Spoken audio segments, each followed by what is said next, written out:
And there we go. Bunch of cleaned components, including, I cleaned all the cables. I even cleaned the Gateway telepath card, which these were kind of, okay, for 1995, 97, 96 era. These were actually pretty interesting because, or they could be boring, depends on who's watching this. What this did is it acted as a modem, so you can connect to the early internet for dial-up.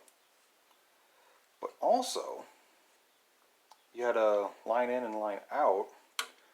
So with certain software, which I think might be preloaded on this machine, it allowed you to actually make phone calls using your computer, and you would use your computer's microphone and speakers as the receiver and the transceiver, like you would talking on an old telephone. I don't have any experience with this from Windows 95 and this old of a computer, but I did use that once or twice around 2000, 2001. It was a neat feature, but nowadays it's pretty useless. I'm still going to put this back in, just because it came with it. I don't want any potential conflicts when trying to reinstall put this thing back together. The CD-ROM, unfortunately I don't have any video of me cleaning any of this because I forgot to turn on my camera. I took it with me, but I just forgot to hit the record button on my phone. I had my phone with me, but I just completely forgot. I thought I hit record, but I didn't. But I think I got this fixed, which I'm glad, because this is actually a really, almost, not really proprietary, but just the way it's set up, it's kind of proprietary. Because the audio jack, volume control are hidden by the front of the case, with only this button being accessed by the external button. But I was actually wrong with this. This is actually a Toshiba 16-speed, not 8-speed, which, that's my own fault. I kind of forgot that one of the computers I have from 1997, has a different drive than what came with it normally. But these things were just full of like that lint kind of dust, including the floppy drive, which looks a lot, if it would focus, a lot better now. And this is just a standard run-of-the-mill Panasonic 144 megabyte 3.5 inch floppy.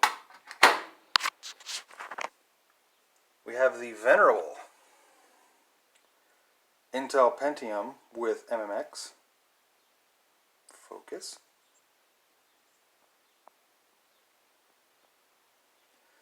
Clocked at 166 megahertz, with all the information being on the back instead of on the top like most modern CPUs. All those lovely, very fragile pins. Clean the thermal pad off of the passive heat sink here, which that's another reason why I'm glad I didn't record this, because trying to get this off one-handed is kind of a pain, because you need to push down on this while prying out at the exact same time. It can be done, but I'm just not very good at it one-handed. And here we have the massive full ATX motherboard, which has a lot of integration going for it. We have the focus, the Creative Sound Blaster Vibra 16C, which the C is another revision of the Vibra. The Vibra line was kind of a cheap, low-cost PCI-based version of their Sound Blaster 16, and the C revision added plug-and-play compatibility and the CQM synthesis table. So it's technically this is a synthesized wavetable for some DOS compatibility. I haven't heard too many great things because there's might be some incompatibility with some games, but I haven't tested that yet, and I plan to. There it focuses. We have an integrated ATI 3D Rage 2. And these two are supposed to be the VRAM, and I'm kind of having some problem researching to figure out exactly what they are. I'm getting that they're either 2 megabyte or 4 megabyte. Most of the ATI cards of this era that I've Googled that's not integrated are 4 megabyte. So I'm assuming this is 4 megabyte. I could be wrong, it could only be 2, but still. 3 legacy ISA with 3 PCI with a space for a 4th. And I kind of understand why they didn't do this. I have a couple other boards that have a PCI slot this close to ISA. And it's supposed to be shared, which means you can either use this or the PCI that was here. Which I could guess for some non-computer savvy people could cause some headaches and some complaints. 2 DIMM slots for the RAM, which is PC66 at 32 megabyte, which is not a lot, but for Windows 95, it's just good enough. I might actually double that up. I have another 32 megabyte stick. I might upgrade. And we have the very creatively named Coast module for this cache RAM stick. And I call it creative because Coast essentially means cache on a stick. Then we have 20-pin standard ATX. I've replaced the CMOS battery. And I'm going to be reusing this passive heatsink. And I could use active cooling. This thing does get a little bit warm under load, I've noticed from another one of my computers. But the problem is, there's no fan header, which means I'd have to use a Molex style fan, which would plug into this, which I could go that route, but for right now it's fine. So let's reinstall this CPU with these you need to line them up properly. There's a notch over here, so they really only go in one way. Some processors, especially like the older 486 class, actually can be put in backwards because of the way the pins are lined up. But these actually are mechanically where there's a noticeable indent, which matches this one. And it should drop in. And then, figures, push down the retaining arm. Okay, so I had to switch cameras. My cell phone is acting up on me. Anyway, I got this processor in. I'm going to use just a tiny bit of thermal grease, and you don't need a whole lot for this guy, but just enough. And I know there's arguments all over online about how much to use. And for the heatsink, this little notched area here matches up with this hinged part. So let's set it on there. Give it a little wiggle. Spread the paste. And let's see if I can get this clip on one-handed. I actually have done it before, but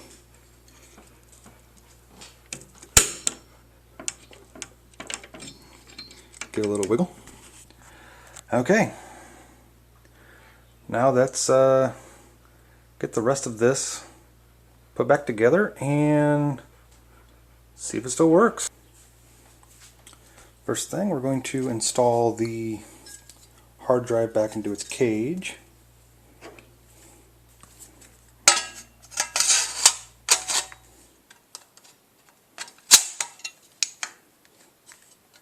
Get lined up.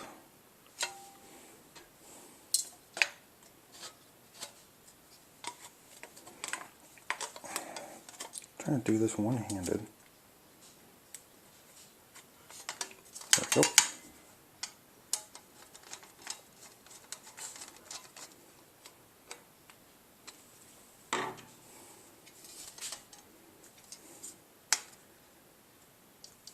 I'm going to be using the original 3 gigabyte hard drive because it apparently still works.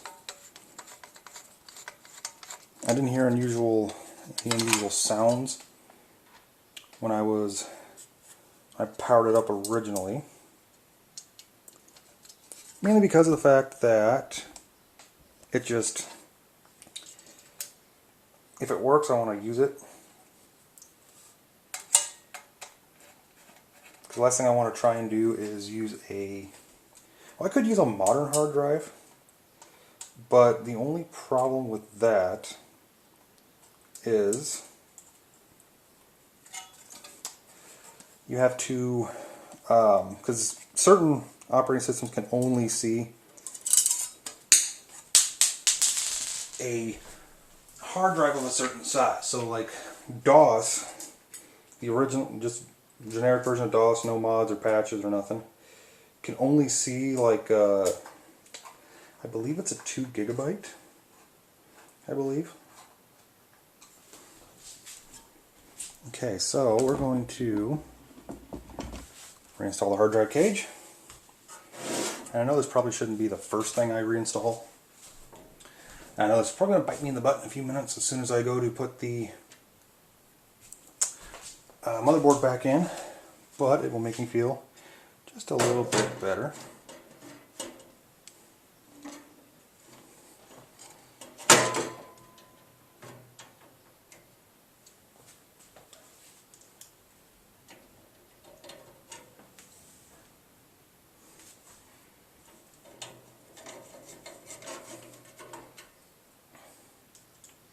I'm so glad that Gateway decided to use Phillips head screws, because I've got a few compacts that love to use Torx-based stuff, and I don't know why. It's not like at the time compact was anything, you know, uber special. Same as Gateway and everything else.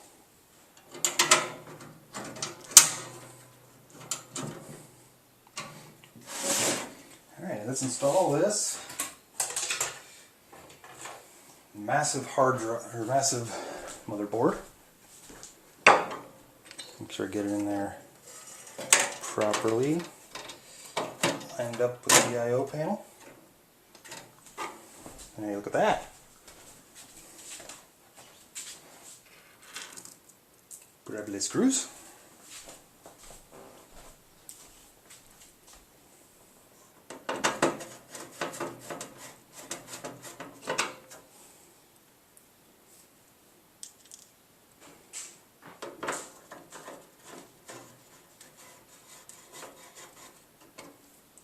I might fast forward through this part.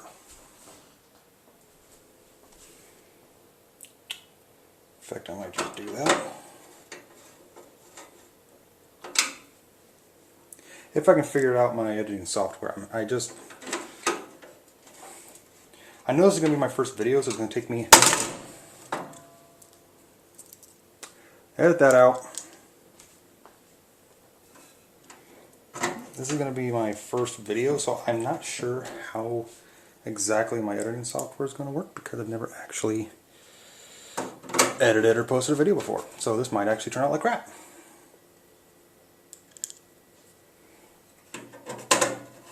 I didn't break nothing, did I? I don't see nothing broken.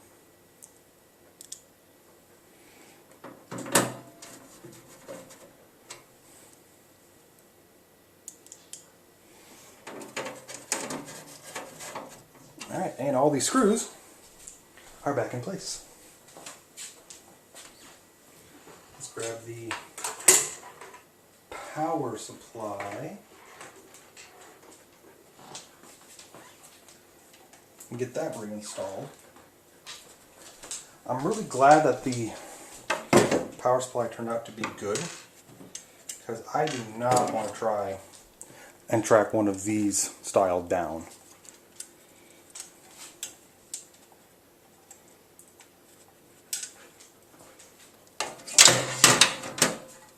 Mainly because they're old enough that they would be iffy on whether or not they work. And also,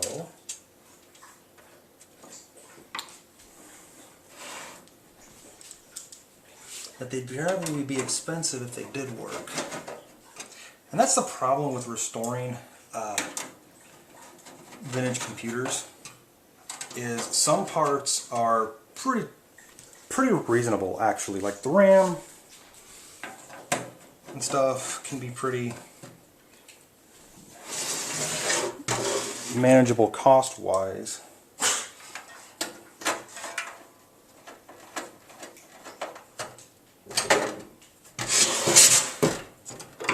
But other things could cost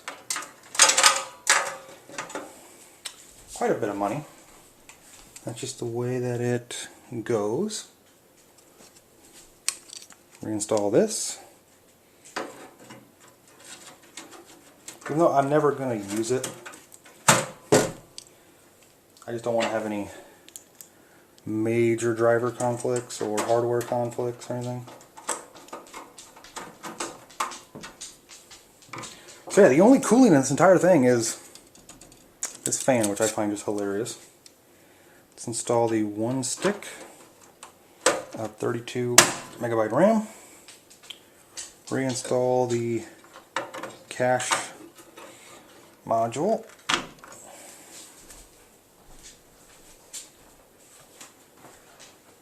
Plug the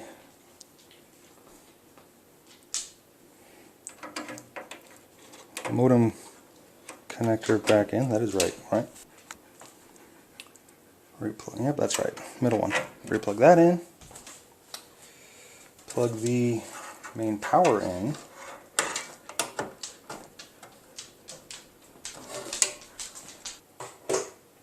Grab the short IDE cable, plug that into primary.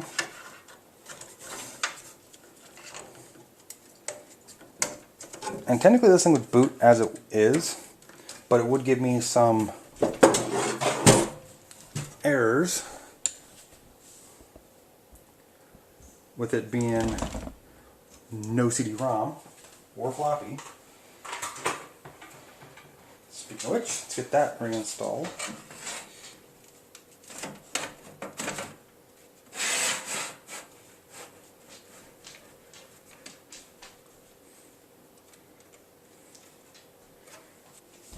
Get that bad boy reinstalled.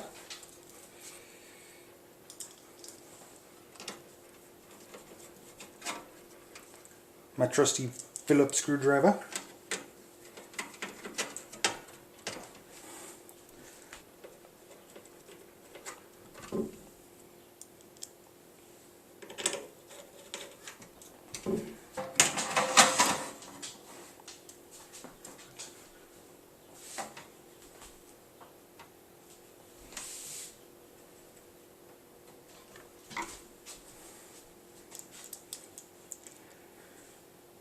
And I still did not bring my magnetic,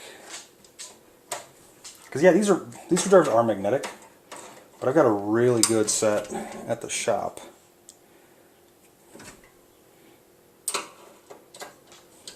They're way stronger and actually holds the screw in, which is really useful for some of these tight spaces. Especially when you're trying to put screws back in blind holes and you can't see where the screw goes.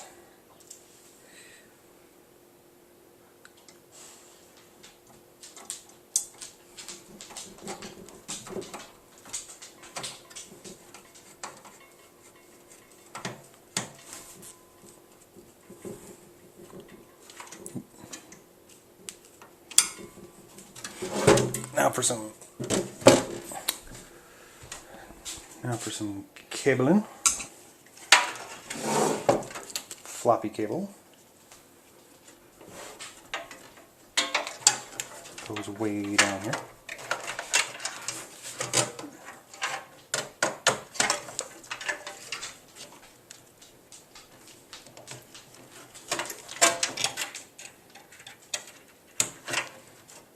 And there's enough Rolex in here. I could actually put quite a few other components, plug power in, but I don't think I will yet. That I can hold off for a little bit. CD-ROM into the IDE secondary channel. Cable management? Who's that? Before I plug that in, and of course I would misplace the audio cable and had to go searching for it. Get that plugged in. Okay, got CD audio plugged in. Plug that back down here onto the motherboard header. E cable. I'm so glad we've come a long way. I mean, I like retro computers, but this whole no cable management thing really sucks. I mean, that's not terrible for cable management, but yeah. Alright. Block off plates for the bay expansions. For the 2 5 1/4, not 3 that I said before, got the top. Kind of just snaps into place.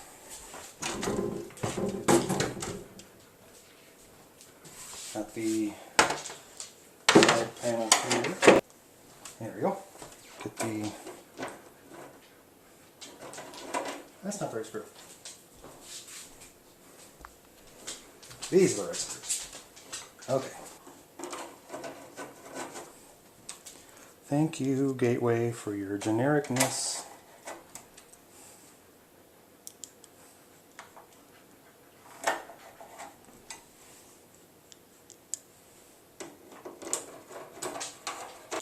Get the front cover installed.